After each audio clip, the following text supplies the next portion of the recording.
Na sikitika sana kuona ya kwamba serikali imelengea kwa hii kazi yake, na hapa katika hii bridge ya kwa Musui ilibeba watu 9 na watu 4 mpaka sasa hivi hawajawahi kuonekana, na tuna ghadhabu kubwa sana na mheshimiwa ambaye ameketi kwa kiti ambaye afanyi kazi. Tulitegemea labda wale watu wakibebwa na ile maji na wapotee wataweza kupewa kitu, labda hamna hata yeyote amepewa chochote. Wengi wao hamna wanalala hata njaa, na watoto wao wengi hata wameacha shule.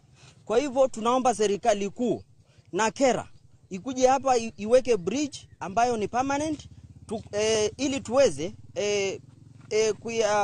mudu maisha ya wengi, ndio watu wasiendelee kupoteza maisha. Reu mwaka umwe ni muthiru ruwe ruru rutari rwekirwo daraca undu uria oigite mioyo ya aikari aingi hatikaini. Roli lilianguka kwa hii mto